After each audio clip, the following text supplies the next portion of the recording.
de ver cómo se mueve, sino de explicar cómo es que funciona todo. Bueno, eso es un poquito ya la parte un poco más ya centrada a la investigación. Uno de los principales pues es Tales de Mileto. Fue uno de los principales fundadores de la escuela jónica.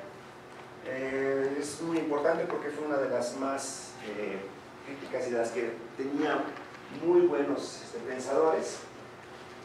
Viajó por Egipto y Mesopotamia, predijo el eclipse del sol del 28 de mayo de 585 a.C. y la Tierra es un disco flotando en agua. Si se dan cuenta, pues todavía no había la concepción de la Tierra redonda, sino de que era la Tierra plana. De hecho, aunque no lo crean, todavía existe mucha gente que cree en la Tierra plana, que se llaman los terraplanistas, y defienden con muchos argumentos, a veces un poco absurdos, pero válidos para ellos, que la Tierra es plana. Y de hecho, usan las famosas teorías de conspiración, que las imágenes, por ejemplo, de la estación espacial no son otra cosa más que escenarios donde se planea justamente esas escenas para convencer a la gente de que es esférica, no plana. Todo lo contrario. Bueno, el siguiente pues fue Anaximandro. Él dio un paso en la forma. La Tierra es cilíndrica y únicamente con la parte superior habitada es la del espacio. El cielo es una esfera completa, los astros son agujeros que existían en esta bóveda y colocaba las estrellas más cerca que la luna y el sol. Entonces aquí es donde se comienza a formar ya lo que es, a tratar de ver una idea para tratar de ver lo que era una idea de cómo era el universo en su totalidad. Pero pues todavía no tenían las herramientas para poder definir cómo era este universo. Siguiente, pues es conocido Pitágoras, 582 a 500 a.C. Fue el fundador de la escuela pitagórica. El número lo era todo y regía la música, el curso y el orden de los astros. Él comenzó a utilizar más la parte de matemáticas. El universo es hecho de esferas de cristal que encierran la Tierra. El Sol, la Luna, los planetas y las estrellas viajan en esferas separadas, música de las esferas, y nace la idea de una Tierra esférica. Entonces, aquí, al ver cómo se movían los objetos, entonces se comienza a pensar que posiblemente están en esferas. Eso se puede fácilmente ver. ¿Por qué? ¿Cómo es el movimiento que sigue el Sol? Eso en una esfera. Porque nosotros no vemos un cielo plano o un cielo triangular, sino vemos un cielo esférico.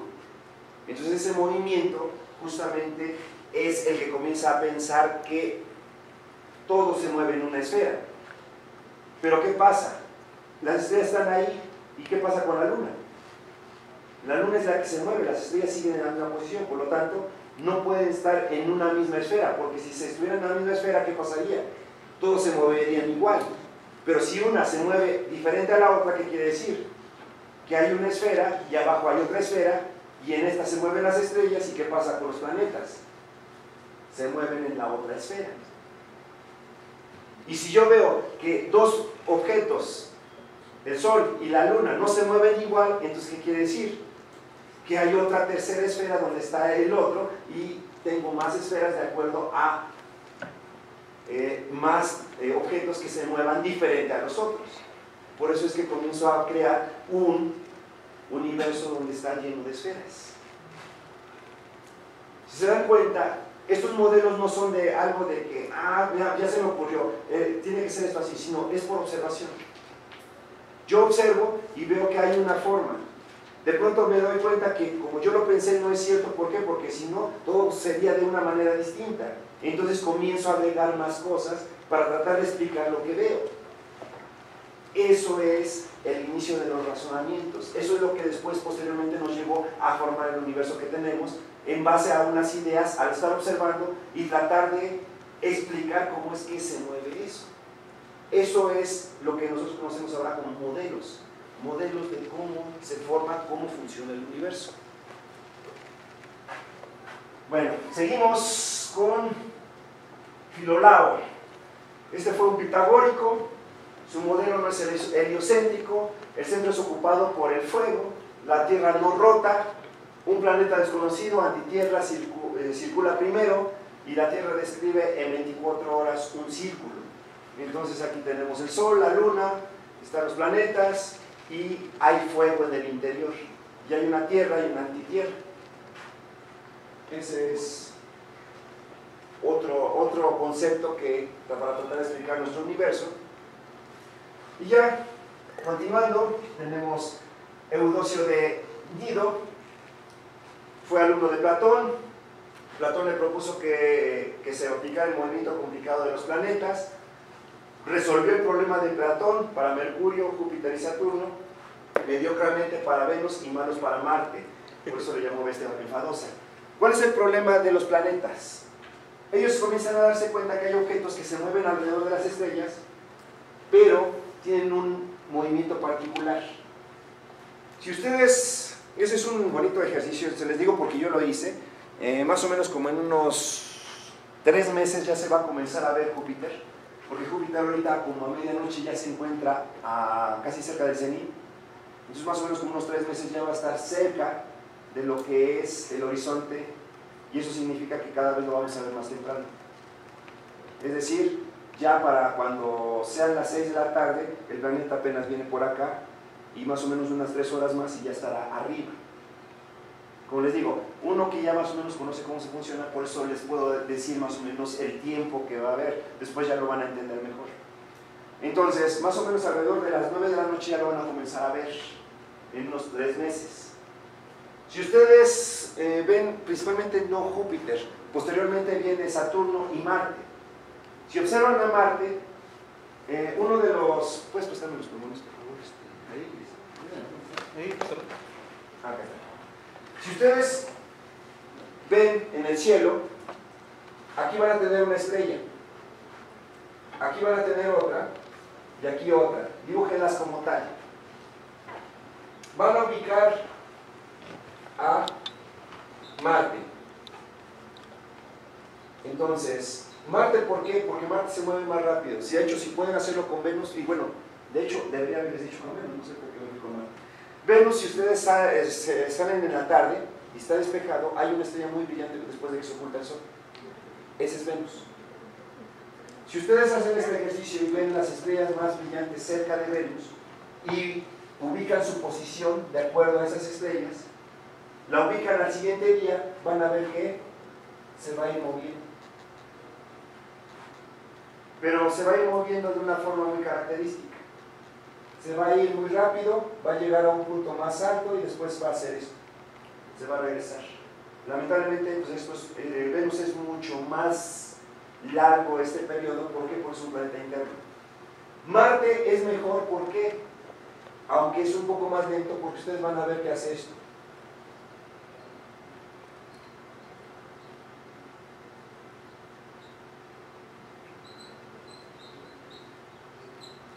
¿Qué hizo? Un rizo. Los planetas externos, lo que son Marte, Júpiter, Saturno, Urano y Neptuno, siguen estos movimientos y hacen unos rizos. Ese fue el problema. Por eso dice, Platón resolvió el problema de Mercurio, Júpiter y Saturno, pero Marte no. ¿Por qué? Porque Marte tiene anomalías en su órbita. No se mueve igual que los otros planetas y por eso es que es muy difícil poder darle un movimiento y explicar su movimiento. Por eso es que Júpiter, Saturno y Mercurio, como se mueven normalmente, ellos sí pueden ser explicados de una forma, pero al no ser igual, no se puede explicar de la misma manera. Porque ellos no sabían que Marte tiene un movimiento distinto a nosotros. Esa es la razón. Por eso es que le pusieron así, bestia enfadosa. Bueno, seguimos. Eso posiblemente lo vamos a ver en algún momento. Heráclides de Ponto, precursor de Copérnico, sugirió que los planetas Venus y Marte giraban en órbitas circulares alrededor del Sol y la Tierra gira en torno a un eje cada 24 horas. Entonces, si observan, ya comienza a darse una teoría en la cual ya el Sol ya es parte principal. ¿Por qué? Por esta razón. ¿Cuál es la diferencia entre los planetas internos y los planetas externos? Sí, pero el movimiento. ¿Cómo reflejan ese movimiento en la esfera celeste? Ah, ya los hice pensar, ¿verdad? No habían pensado eso. ¿Por qué siempre Venus lo ven hasta una cierta altura? ¿Y por qué no lo ven contrario al Sol? ¿Por qué nunca el Venus sale del lado opuesto de donde sale el Sol, pero sí Marte, Júpiter y Saturno? Ah, buena pregunta, ¿verdad? Y difícil. Pues no, es muy sencillo. Yo soy la Tierra, ese es el Sol. Este va a ser Mercurio o Venus. ¿Es planeta qué? Interno. Yo lo estoy observando. ¿Dónde lo veo? ¿Qué tan lejos del Sol? Ahorita aquí. ¿Y ahora? ¿Y ahora? ¿Y ahora? ¿Y ahora? ¿Lo voy a ver atrás de mí? ¿Por qué? Porque está girando enfrente alrededor del Sol. Entonces, ¿qué va a pasar? Nunca se va a ¿qué? A separar del Sol. Ahora se los voy a poner acá. Se oculta el Sol, ¿ok? ¿Quién se va con el Sol? Venus. Ahora está aquí. ¿Quién se oculta primero? ¿Y luego? Ok. Ahora está aquí. ¿Quién se va? ¿Y ahora? ¿Quién se oculta primero? ¿Qué hace? Por eso siempre lo vemos en las ¿qué? En las tardes o en las mañanas. ¿Por qué? Porque aquí va, se oculta. Pasa del otro lado y ahora ¿qué? Pero nunca se va a alejar del Sol, ¿cierto? Por eso nunca lo vamos a ver del lado opuesto. Por eso es que era un poquito difícil imaginárselo lejos del Sol. Por eso es la importancia de ¿qué? De que Venus y Marte giraban alrededor del Sol por ese movimiento. ¿Por qué Marte? Si Marte pasa del otro lado, porque como les digo, lleva un movimiento distinto a los otros planetas y no se puede explicar. Y la única forma que se puede explicar, tal vez, es utilizando la misma idea, que era ¿qué? Parecido a su movimiento al de Venus. Para tratar de explicarlo. Obviamente no pudieron. Pero sí pudieron ¿qué? Explicar el de Venus. Aristóteles, perdón, Eratóstenes,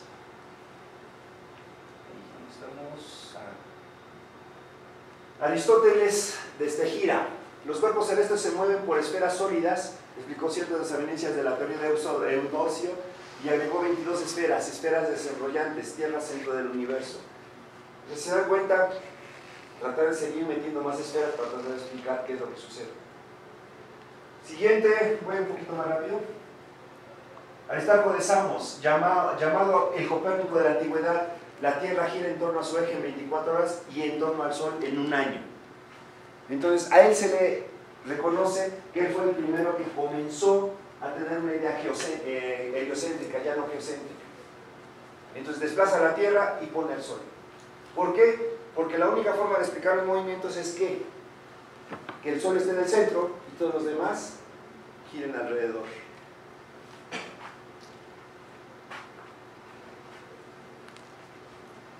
Y bueno, de los últimos que vamos a ver, pues es Eratóstenes de Cirene, fue el director de la Gran Biblioteca de Alejandría. ¿Y por qué su importancia? Porque midió el tamaño de la Tierra, utilizando los ángulos. Y ahí fue donde comenzaron a suponer que la Tierra era redonda y no plana. ¿Por qué? Por las sombras. Y ahí viene otra pregunta, y si se dan cuenta yo estoy avanzando un poco con astronomía de posición. ¿Por qué? Por lo siguiente. Se supone que el día del equinoccio la Tierra sale exactamente ¿por quién? Por el este, ¿sí? Entonces, el día del equinoccio se supone que la Tierra sale por el este y se oculta por el oeste. Entonces sale por el este y se oculta por el oeste exactamente. Si se sale por el este y el oeste, ¿por qué el día del equinoccio nosotros no perdemos la sombra? ¿Por qué? Porque debería pasar sobre nuestra cabeza, ya que si sale por el este y se oculta por el oeste, también tendría que pasar ¿por quién? Por el cenit. Pero ese día hay sombra. ¿Por qué no se pierde? Por la latitud. ¿Por qué? Porque ya nosotros sabemos que es redonda y al movernos, el sol no sale sobre nuestra cabeza, pero sí ¿en dónde? En el ecuador. Porque en el ecuador sí sale por el este, pasa por su cabeza y se oculta por el oeste. Pero nosotros al estar más al norte, ¿qué pasa? Ya no está sobre nuestras cabezas. Entonces, al hacer eso, pues la única forma para poder explicar que en un lado había sombra y en otro no, es que la Tierra fuera ¿qué? Redonda. De ahí es donde vino ya la idea de redondez. Y si yo, por trigonometría, tengo esta sombra, me hace un ángulo, ¿cierto? Pero ese ángulo es el mismo que si yo prolongara los rayos hasta el centro de la Tierra. Por trigonometría, entonces yo puedo conocer ¿qué? El tamaño de la Tierra. Esa es la razón por la cual a él se le reconoce esa parte. Otro, pues es muy conocido, que es este Hiparco de Nicea. Confeccionó un catálogo de estrellas, dividió las estrellas de acuerdo a su brillo aparente y dedujo el movimiento de precesión del eje terrestre. Esas son tres cosas importantes. ¿Por qué? Catálogo de estrellas. ¿Ustedes sabían que hay un satélite que se llama Hipparcos? ¿Y saben qué mide? Eso. Para la posición de estrellas. Y paralaje, sí, pero no sabemos qué es todavía. Entonces, ¿qué es el paralaje? Es un método para conocer distancia a estrellas. Por eso es que en su honor se le puso Hiparco a ese satélite, porque están midiendo posición de estrellas y distancia a estrellas. 2. Dividió las estrellas de acuerdo a su brillo aparente. Esto es una cosa muy importante. Lo vamos a ver en la parte cuando veamos ya la luminosidad. Cuando yo veo una estrella en el cielo, yo voy a ver varios tipos, unas muy brillantes, unas muy débiles. Pero ahora nosotros ya sabemos, porque los podemos medir ya con aparatos, pero ellos no tenían más que los ojos. Entonces, sus instrumentos para poder tener una clasificación, una más brillante con respecto a la otra, fue muy sencillo. Estrellas que apenas si yo alcanzo a ver en una noche estrellada, porque acordémonos que eran cielos oscuros porque no había mucha luz, la estrella más débil que yo pueda observar con una visión normal va a ser sexta magnitud y la estrella más brillante va a ser primera magnitud. Entonces, la más brillante, la que seguiría sería segunda, tercera, cuarta, hasta que yo ya no pueda, medio puedo ver que hay una estrella, esa es la sexta magnitud. Ahora, bueno, ya lo sabemos que es una escala logarítmica. ¿Eso qué quiere decir?